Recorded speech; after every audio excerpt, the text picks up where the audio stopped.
Hi, my name is Michelle Daymond and I'm one of the psychologists here at the Talbot Centre. I just want to spend a few moments addressing the issue of, as parents, how can we best ensure that our children will have a good future?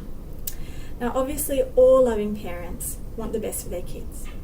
They want them to have healthy, fulfilling adult lives.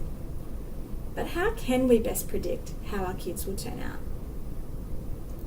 Well, many parents think, and it's fair enough, that a child's intellectual abilities are the best predictors of their future. And, obviously this is on every parent's mind who has a child about to begin the HSC. They've got a lot of pressure to do well because they think it is what is best for their kids. Now, obviously HSC results are of some importance, but what the research actually tells us is that emotional intelligence is a much better predictor of how our kids will do in life, much more so than intellectual ability alone. So the key is, if you want your kids to succeed, you really need to help them to develop their emotional intelligence. So what is emotional intelligence? Well, basically it consists of three parts. Firstly, being able to identify and understand your own feelings. So for example, I'm sad, or I'm angry. The second part is being able to understand and empathise with other people's feelings. So for example, Mum is really much more snappy and irritable than usual. Maybe she's stressed. And then thirdly, emotional intelligence involves responding to emotions in yourself and in other people appropriately. So for example, I feel really stressed. I need to take some time out. Or Mum seems really sad. Maybe she just needs a hug. These would all be appropriate responses to an emotion that has been identified and are parts of what we call emotional intelligence. Now, these emotional skills are not inherited. They're not genetic. They're learnt. And as parents, it's our job to teach them to our kids.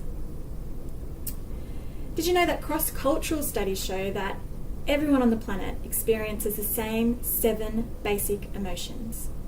The key is to understand these, to know how to regulate them, and to use them wisely to guide us through life. The best way to regulate emotions is to understand them. And this is how you can best connect with your kids when they are experiencing intense emotion. This is the best time to influence how they feel about themselves and how they feel about the world.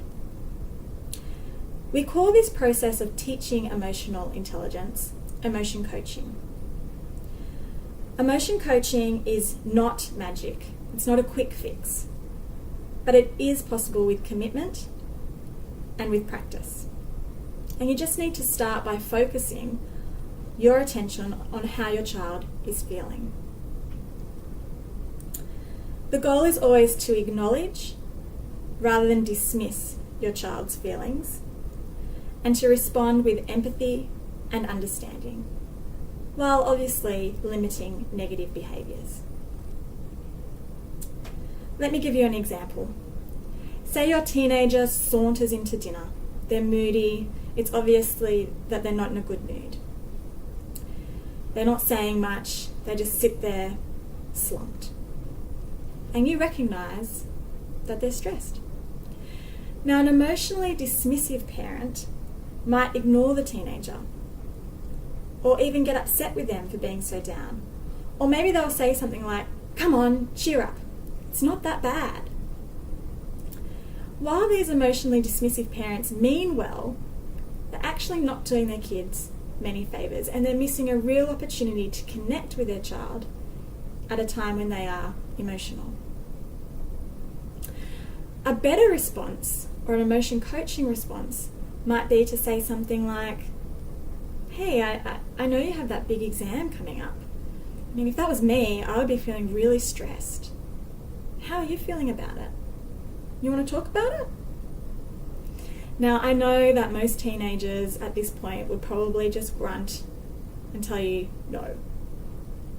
But the most important thing is that you have acknowledged that your child is stressed. and that's okay. They're experiencing an emotion, a normal, acceptable emotion. They're not in trouble for feeling stressed.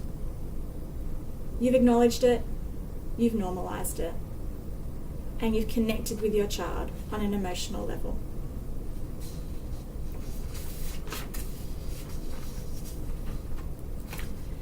Remember, the key to emotion coaching is to remember that all feelings are acceptable, even if not all behaviours are acceptable.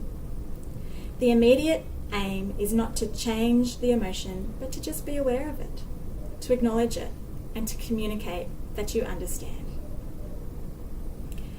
And it's worth pursuing this because research shows that over years, children who have a good level of emotional intelligence are able to think for themselves, are compassionate and treat other people well, have morals, have good relationships with others, find loving and caring partners, make the most of their talents, and explore their abilities.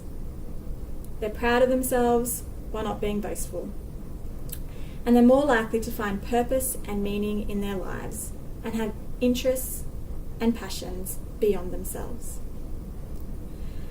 Now, there is so much more to say about emotional coaching. And if you would like more information, you can refer to the website emotioncoaching.gottman.com. Or, if you are interested, I would love to talk with you more. My name is Michelle Daymond, and you can find me at the Talbot Centre. Thank you.